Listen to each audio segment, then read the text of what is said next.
Selamat malam. Fenomena perundungan atau bully makin sering terjadi dan makin mencemaskan. Anak-anak jadi korban bully yang sudah masuk dalam kategori penyiksaan, bahkan ada korban bunuh diri. Padahal mereka masih remaja. Apakah anak Anda korban bullying atau anak Anda pelaku bullying? Saya mengundang mereka yang turun langsung mengadvokasi pelajar dari sekolah ke sekolah untuk tidak terlibat aksi perundungan. Sebuah buku berjudul Bully, kolaborasi dari seorang penulis, fotografer, dan seniman pantomim. Hadir bersama saya Nisa Rengganis, sang penulis yang dikenal dengan kumpulan puisinya dalam buku manuskrip puisi, dan Wanggi Hud yang mengekspresikan aksi bully dengan pantomim. Malam hari ini saya mengundang keduanya. Mbak Nisa, Mas Wanggi, terima kasih sudah di Rosi. Saya mau memberitahu penonton dulu, penonton Rosi, bahwa buku ini adalah buku yang diterbitkan tahun lalu. Kolaborasi Anda bertiga, fotografernya yang sekarang lagi di Bali yang tidak bisa hadir. Sebuah cara untuk mengadvokasi kita semua untuk menghentikan aksi bullying. Tidak dengan deskripsi, tidak dengan cerita yang berpanjang-panjang, tetapi dengan semacam caption, pertanyaan, ada pantomim yang difoto, Anda mengekspresikan apa yang terjadi dari para korban maupun pelaku. Betul. Oke, saya ke Mbak Nisa dulu. Sebagai seorang penulis, mengapa Anda merasa tidak perlu melukiskan terlalu banyak kata-kata tentang aksi bullying baik pelaku maupun korban? Ya, sebenarnya ini metode, banyak cara, Kak Rosi, banyak cara untuk kita mengekspresikan bagaimana sih traumatis seorang korban maupun keterpojokan seorang pembuli. Saya mengajukan pertanyaan, sebenarnya pertanyaan. Sebentar, sorry, keterpojokan seorang pembuli? Ya, karena pembuli itu pasti dia akan mendapat serangan, mendapat teguran, dan secara tidak sadar, secara psikologi, dia bisa jadi menyesali atas perbuatannya, bisa jadi itu ada dampak psikologis juga yang akhirnya tersimpan untuk kemudian dia tidak terima mendapat perlakuan seperti itu, karena kita tahu spotlight juga banyak ke para pelaku gitu. Dan kami menamai di sini tuh ada istilah siklus bullying yang terus-menerus berputar. Jadi bisa jadi para pelaku bullying itu sebenarnya berangkat dari mereka adalah korban bullying di fase kehidupan yang sebelumnya atau di beberapa tempat sebelumnya. Jadi di buku ini ingin melukiskan atau menggambarkan tidak saja dari sisi korban, tetapi juga dari mereka yang menjadi pelaku bullying. Mengapa pantomim di sini jadi penting? Ya, salah satunya pantomim ini kan bahasa universal gitu. Nah, dia bisa menyerap dan juga bisa mengalihkan pikiran orang, kemudian lewat mimik, lewat gestur. Nah, tanpa kata-kata itu, Mbak. Jadi salah satunya dia akan bisa mencerna emosional bahwa begini loh yang terjadi dalam pembuliingan gitu, perundungan tersebut gitu.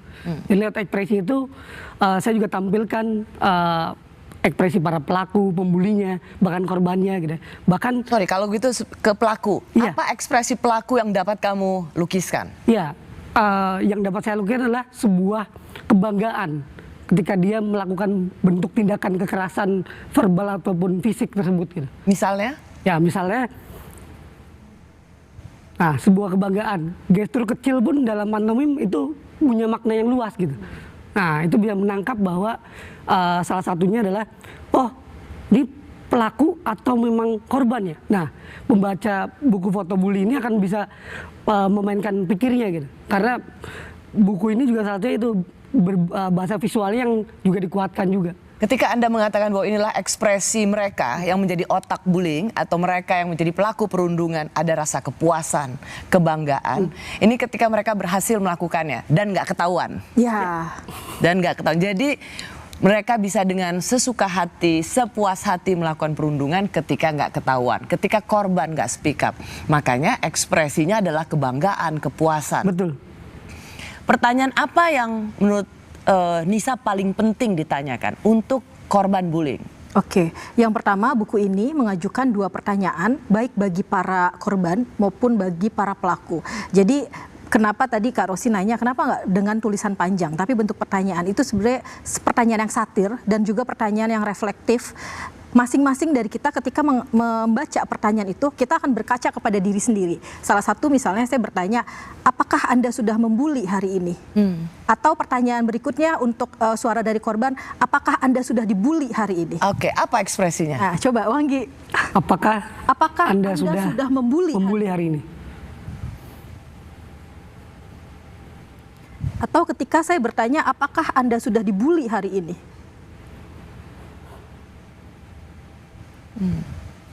Gitu. Ya. Ini medium yang menurut kami pantomim itu masih tidak populer, barangkali Betul. banyak yang tidak bisa memahami karena dia tidak pakai kata-kata, dan buku misalnya kita tahu tingkat literasi kita yang masih rendah, dan kita coba edukasinya bukan hanya di campaign stop bullying tapi juga campaign di gerakan literasinya, gerakan seni pantomimnya, bahkan di gerakan fotografi agar bisa masuk ke segmen-segmen seperti sekolah, kampus, komunitas-komunitas. Pada tahun lalu Anda menerbitkan buku ini, itu sebenarnya perundungan bullying sudah sangat meresahkan. Tapi tahun ini semakin menyayat hati dan mengguncang kita semua. Ada anak SD menjadi korban, ada anak yang karena dibully dia membakar sekolah. Bayangkan SD, dia bisa karena dibully dan melampiaskan dendamnya dia membakar sekolah. Dan kemudian sekarang kita juga mendengar banyak kasus perundungan. Sebagai Anda yang mengadvokasi ini dari sekolah ke sekolah, tidak kurang buku tentang stop bullying, tetapi itu tidak menghentikan siswa-siswi melakukan aksi perundungan. Apakah Anda dan kita semua perlu merasa gagal?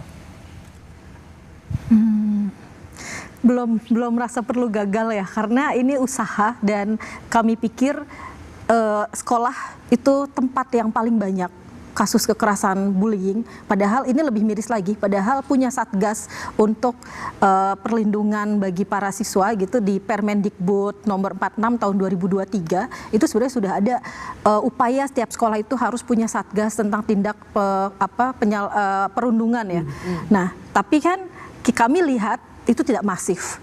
Nah, makanya ini bentuk upaya kami untuk terus membuat isu ini, persoalan ini terus hangat diperbincangkan, dan tren orang yang membuli itu menjadi merasa malu karena kita kemana-mana jadi kayak tempat konsultasi ini ya, kayak bimbingan konseling, karena banyak kami bikin acara diskusi buku dan mereka kemudian akhirnya curhat dan berani speak up. Nah ini jangan-jangan sebenarnya kasus bullying setiap tahunnya di masa-masa yang kemarin itu juga sudah tinggi, tapi banyak orang yang tidak berani untuk mengungkapkan apa yang mereka alami. Ini poin yang baik. Jangan-jangan sebenarnya sebelumnya ini sudah banyak terjadi, tetapi belum ada yang berani Betul. mengatakan, takut malu, sudahlah, atau semakin diancam. Tapi sekarang gini, kalau kita lihat pengalaman katakan belasan tahun, puluhan yang lalu, senioritas, junior, ada semacam dikerjain oleh senior, tetapi dulu-dulu itu menjadi cerita yang menyenangkan misalnya, karena wah dulu gue dikerjain nih sama senior ini. Apakah karena sosial media itu semakin brutal dan tanpa batas, atau sebenarnya dari dulu tuh ada yang seperti ini juga ya? Antara kakak kelas sama adik kelas, siapa yang tidak melakukan itu? Nah itu Kak, kenapa tadi ada pertanyaan, kalian merasa gagal nggak dengan membuat buku ini? Kami merasa belum gagal, karena sebenarnya yang ingin kami campaign, yang ingin kami tularkan, kalau kamu menjadi korban, kamu harus berani bicara.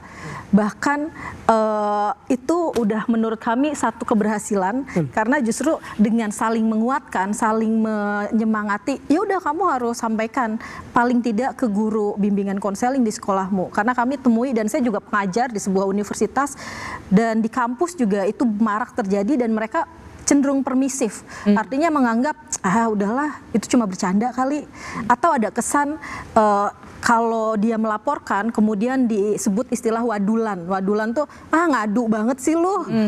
Nah itu kan yang kenapa kita harus mentolerir hal-hal seperti itu. Nah kultur itu yang kami pikir harus segera dihilangkan. sesimpel misalnya saya menjadi korban bullying dari sejak SD karena rambut saya keriting. Jadi Anda menceritakan diri Anda sendiri. Iya. Jadi Mbak Nisa menulis ini atau terlibat dalam advokasi anti bullying ini juga Anda pernah menjadi korban. Ya, kami bertiga ya. Iya. Kami bertiga sebenarnya berangkat dari satu pengalaman traumatis yang pernah kami alami di masa-masa sekolah gitu. Fotografer kami, Mas Tony itu badannya agak besar. Dan dia selalu dipanggil gendut ya, dengan pernyataan-pernyataan julukan seperti itu. Mas Wanggi tahu sendiri dengan penampilannya yang kecil gitu, dia sampai hari ini masih dipanggil kurus. Si ceking, sekarang tambah lagi si kumis. Nah, saya tuh rambutnya keriting dan saya punya julukan Kiting, atau teman-teman sekolah kemudian memelesetkan nama saya dari Nisa Rengganis menjadi Nisa Rengginang. Nah, itu kemudian ketika saya tersinggung, beberapa kawan atau bahkan misalnya di lingkungan bilang, itu kan bercanda, udahlah nggak usah diambil hati. Nah, sikap permisif itu yang akhirnya terus-menerus menganggap bercandaan, gurauan, penjulukan gitu, itu tidak masuk dalam cikal bakal ada bullying yang nanti lebih ke fase selanjutnya, itu mungkin baru verbal. Ya, kita permisif ketika maksudnya ditujukan bercanda, kita permisif, kita biarkan itu, sehingga ketika itu semakin semakin kelewat batas, penghinaan secara verbatim dan kemudian dibiarkan juga dan kemudian masuk ke fisik. Tapi apakah Anda juga kemudian meluapkan dendam, saya sebut tanda kutip, karena pernah menjadi korban bullying dan kemudian membalas itu pada orang lain? Secara tidak sadar ya? Secara tidak sadar. Wanggi? Jadi, pernah punya pengalaman? Ya, kalau saya lebih ke bagaimana dendamnya adalah dalam arti lain positif. Nah, dendam ini positif. Karena... Oh, berarti Anda nggak membuli orang lain? Nggak membuli orang lain. Justru ketika saya melihat pelaku pembuli yang membuli saya kerempeng dan sebagainya, saya mendiamkan. Tapi saya melihat seseorang ini yang membuli saya ini, justru saya merasa kasihan karena dia sendiri sepertinya kehilangan teman. Makanya pada akhirnya saya mencoba untuk berdamai atau menerima itu dan mensupport dia gitu. Nah, itulah salah satunya mungkin ya yang saya pada saat itu berpikirnya adalah ini juga teman gitu. Gitu. Jadi Anda sebagai korban bullying, tapi Anda punya kebesaran hati seluas samudra, justru memaafkan si pelaku utama bullying dan justru menawarkan tangan untuk persahabatan. Betul. Wow. Itu salah satunya membuat kesadaran bahwa udahlah, cukuplah gitu ya. Gitu. Dalam arti lain cukuplah melakukan hal-hal seperti itu gitu. Ya ibaratnya kalau saya sekarang sebagai profesi seniman gitu ya, yang bergelut di pantomim, itu akan terlihat gitu. Jadi mereka juga akan sadar dalam waktu yang mungkin tidak akan sebentar gitu. Mereka ngelihat, oh ini yang dibilang Wanggi gitu. Selama ini begini ya gitu. Apa gimana tuh? Ya. Jadi selama pengalaman tersebut, taruhlah hal itu menyadarkan dia ketika dalam tempo yang dimana melihat saya berhasil masuk pada fase yang taruhlah konsisten dalam bidang pantomim. Nah, si pelaku melihat, wah ini dia yang pernah membantu saya, kemudian saya juga sebagai pelaku bully ke dia. Nah, itu yang akan menyadarkannya gitu. Gitu. Yang tadi kata Kak Rosi bilang, ya saya nggak sadar saya berbesar hati, atau saya juga bisa menerima dia sebagai teman yang juga lawan saya dalam pembulian tersebut. Kita akan bicara lagi dengan kasus yang paling baru lagi, yaitu tentang sekolah bergengsi dan mahal, tidak menjamin tidak ada praktek bullying antar siswa. Bagaimana membedakan bullying dengan yang disebut oleh sekolah adalah pertengkaran biasa para siswa. Kami kembali saat lagi.